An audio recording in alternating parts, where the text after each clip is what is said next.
my shoes and out the door. 5, I'm alive. 6, 7, 8, feeling great. Hey everybody, welcome back to the Beyond Your Wildest Genes podcast. I'm your co-host, Dr. Mike Akinfora, and today I have with me Blaike Koca. Blaike, how are you today? I'm great. How are you? I am awesome. I'm going to read you Blaike's bio. So Blaike is a National Academy of Sports Medicine certified personal trainer. She went to Marian High School and graduated 2011. After that, she attended University of Nebraska at Omaha, UNO, for those of you who know where that is, for 2 years, and then transferred to Vatterott, where she got her NASM certification. She's competed in 5 fitness shows, and she's placed in the top 5 in all but one, and she was 6th in that one. She enjoys showing horses, spending time with her family and friends, lifting weights, and spending time at her family's lake house over the summer. Blaike, how are you? I'm awesome. That is How are you? fantastic. Cool. So the first question we ask people when they come on the show is, tell us about your journey. All right. So 3 years ago in January, I went through a really bad breakup, which I got really sad, and sadness just kind of took over everything. I was just dwelling on it. So pretty soon I wasn't going to class anymore, and my grades started to drop. I wouldn't eat for probably like 4 or 5 days, and then I would eat, which brought on a lot of weight gain because my body didn't know when it was going to eat again. I got to the point that I just hated life, and I would pray every night when I went to bed that I wasn't going to wake up the next day. By the end of March, I went up 4 gene sizes, so when I realized that, I started with the trainer at a public gym here, a club gym called Lifetime.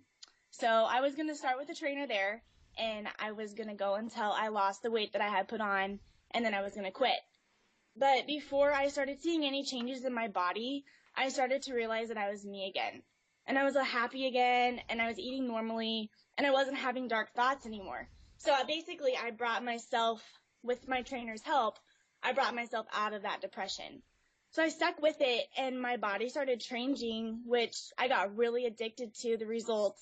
So I started researching competitions and competitors because I thought it would be so cool to do one someday, but I never thought that it would actually be me up there on that stage in front of all those people doing it. So in August, I started to go to school for my NASM certification, which was a year-long process at Vatterott.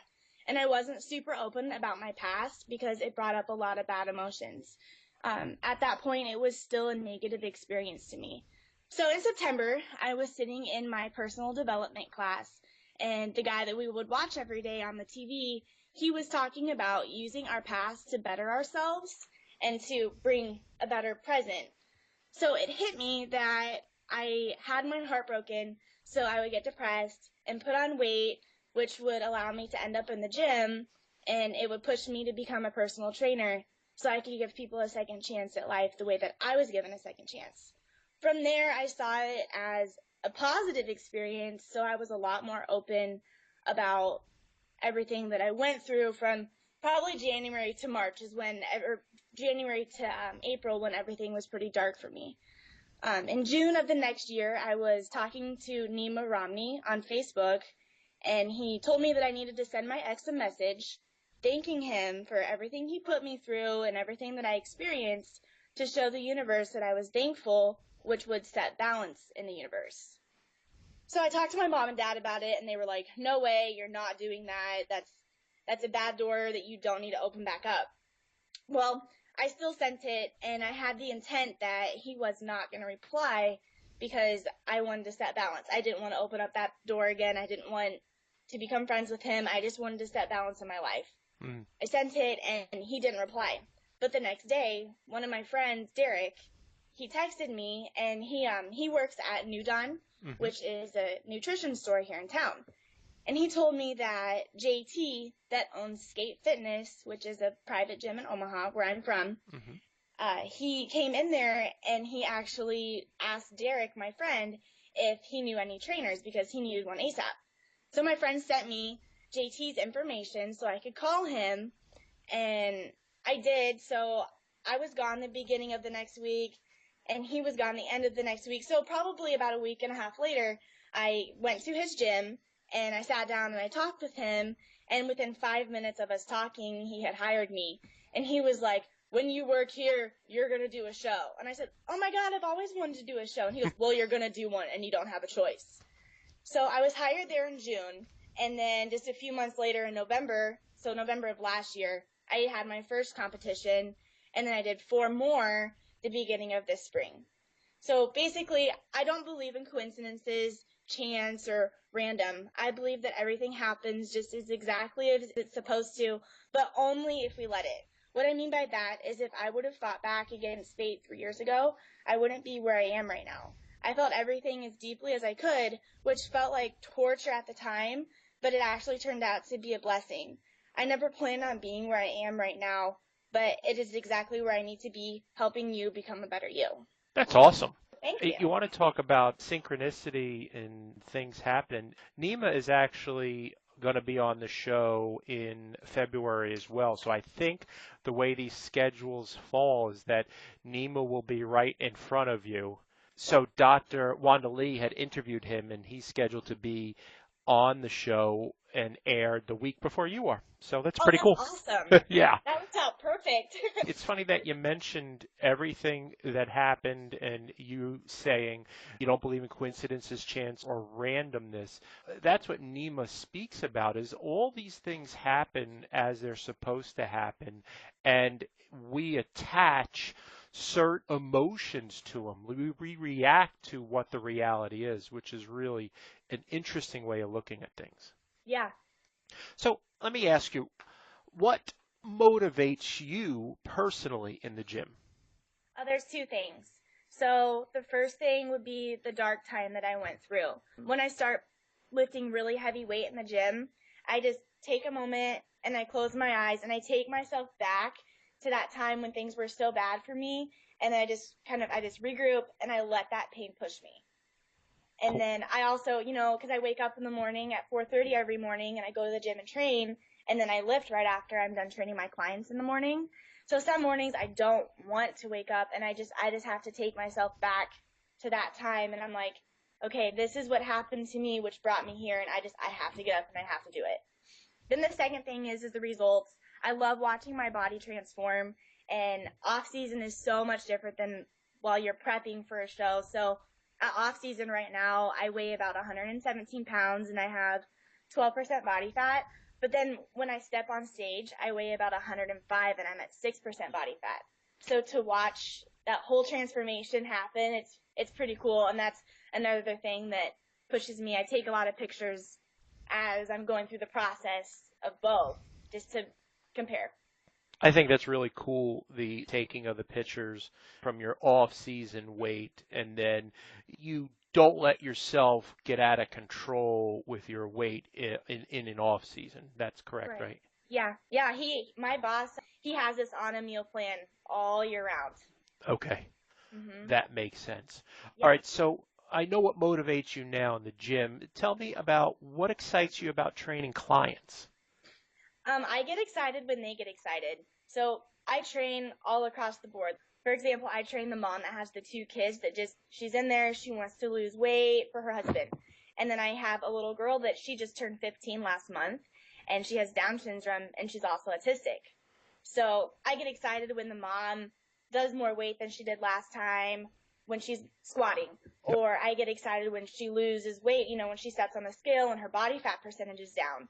And then I also get excited watching the little girl who went from not being able to squat with the barbell. We actually had to start squatting, so I would put our smallest box under her, which is what you do box jumps on, and it's probably about 8-9 inches tall. She's very short. She only comes up to my belly button, and I'm only 5 foot. And I would have her hold a 10-pound ball at her chest, and she would just sit down to that box and stand up. That's how she learned to squat for her first couple months with me. Wow. And then last week I put her under the barbell and I was like, all right, girl, let's do this for real. And she got really frustrated when she couldn't do it at first. And I just talked her through it, settled her down, and within probably 5-7 minutes she had it down. It was a pretty cool experience for everyone at the gym. And her mom started tearing up, that made me happy that her mom was that happy for her. That's really cool. Yeah. That's really exciting.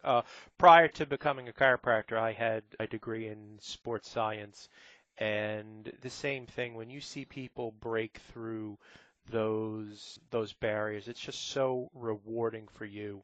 Yeah. And Yeah, that's the best way to put it. yeah, it really is. So what do you see as the biggest challenges for people who want to get fit or change their body or even change who they are? The biggest challenge is commitment, which is followed by just having discipline. Sure. It's easy to say, hey, I'm going to wake up every morning at 5 and I'm going to go to the gym before I go to work. But to actually commit to that is really hard, to set your alarm 2 hours before you normally have to get up. Sure. Then once they start going before it hits that 1 month mark, it's really easy to fall out of it and not stay so disciplined to it. So, I've read that after you've been doing something for a month, it becomes a routine, but I still think it's kind of easy to fall out of that routine. It can be. It is. Where you're at in life, Yeah, absolutely. It's funny because when people make these New Year's resolutions, they generally are done with that resolution and have looked at themselves as a failure before the end of the month. And most people in that month, they're looking to lose weight. So I don't know what it is about that barrier for people, but you hit that spot on. Yeah. So what I do is I'm always available to my clients, meaning if they text me, I'll reply in no more than 30 minutes unless I'm sleeping. My training sessions are only 30 minutes long, and that's because I believe in coming to the gym, getting your butt kicked, and leaving. I don't believe in going to the gym for hours on end to socialize. So I only check my phone in between clients for my other clients. I don't reply back to my friends or family in between that time, because the gym time is totally, it's for my clients. I measure my clients once a week so I can see their progress. I measure them every Monday. They come in, and before they do anything, they know we're getting measured. I keep record of their workouts, so the weight that they lifted last week, I have the weight that they lifted 5 months ago when they first started with me, I have. Then I can say, hey, last week you squatted this week you actually squatted 20 pounds heavier. And also, I think the biggest thing is I'm their biggest fan. I let them know how awesome they are. The little girl that I talked about earlier, at the end of our workouts, I always fist bump her, and I'm like, you're awesome. And she's like, I know, Blaike. And she's like, it's the point that it's so repetitive to her that she just knows she's awesome, which I think is awesome. Cool. I'm just curious, are you writing in a book, or do you keep that on, is there a computer program that you use to track? So I do the same workout plan for everybody. Yep. And it goes 4 weeks. Okay. And then what I do is I actually write, I do it on a Word document. I just make a table, and everybody's on different workout plans because everybody has different goals. Sure. So what I do is I write up everybody's workouts, and then as we're training, I'm filling in the numbers. That's the only thing that's changing. Cool. And then I just keep that on record in the gym in our cabinet. Awesome. When I'm done with the month. Yeah. So what do you find the most rewarding thing about training to be? The relationships that I'm creating are the most rewarding for sure. I become friends with all the people I train. They don't just come in and train. I actually hang out with a lot of them outside of the gym. This job is actually a lot more than just picking the weight, having them do it with proper form and a safe environment. As a trainer, you become a counselor for these people, and you actually learn more about their lives than probably some of their close friends and family know. That's fantastic. What's one of the things that you could tell someone right now that they could do to start their own journey? So in the gym, if you can afford a trainer, get one. They push you so much harder than you could ever push yourself. My boss actually trains me, and sometimes it's to the point that I throw up after we work out. Yeah, it's nasty. And then if you cannot afford a trainer, I suggest that you get a partner that you go to the gym with that will push you and spot you when you're lifting heavy and not let you slack off. Yeah, it is really, just to interject, it is super important in going to the gym that you either have a partner that's going to push you or even better, a trainer that's going to know exactly what to do and how to push you. So what about outside of the gym? What do you do? Instead of drinking pop at dinner, have a water. If you're eating fast food on the way home, make a balanced meal instead. 4 to 6 ounces of grilled chicken with a half a cup of rice and a cup to a cup and a half of green beans. That's pretty generic for male or female. I think for people that are of your age and your generation, this is a game changer for people eating healthy. because you see it all the time in the gym, and I've seen it for the last couple decades, that people can have a great workout and then they just go to McDonald's to eat. Right. You've really got to plan this out, and it's not that hard. Yeah. I've seen if you, what is it? Not, something is along the lines of not plan. Failing to plan is, Yes. what is that? Failing to plan is planning to fail. Yes, yep. 100%. Yeah. 100%. Yeah, I meal prep every Sunday for the week, so I'm not stuck eating empty calories for my meals. Yes. So when I'm hungry, I just pop in the microwave, or sometimes I I take my food to the nail salon. I take it to the hockey games on Friday and Saturday nights. I take my food everywhere. You just know what's in your food. You know what you're getting, and Yeah. that's what people need to understand in meal planning. Especially, you don't have to be training for a competition, but just training and planning for life. And we do Yes. the same thing.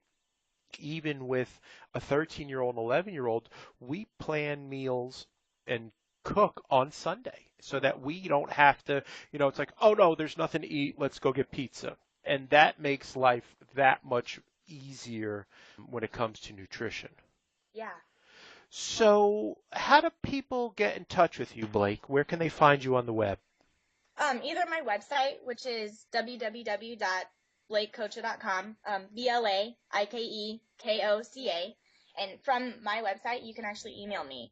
And I love Instagram. I'm on Instagram all the time, which is at K0CAC0LA, which is Coca-Cola, kind of an off thing of my last name. So Yeah. what would you like to say to people in closing about life? That if you want something, to go for it. And if you're going through a dark time right now, it's not always going to be dark. There's light at the end of the tunnel, no matter if you see it or not. I didn't see it, and I was just I was going through the motions, and as you see it, what I was going through led me to where I am right now. And that can be for you too if you let it. Blaike, that was awesome. Thanks you. so much for being on the show today. Thanks for having me. Oh, It it was was awesome. my pleasure. I am sure people are going to see and hear a lot more of you going forward. And thanks again, and we'll talk soon. You take care. Thank you too, Michael. Bye, everybody. Bye.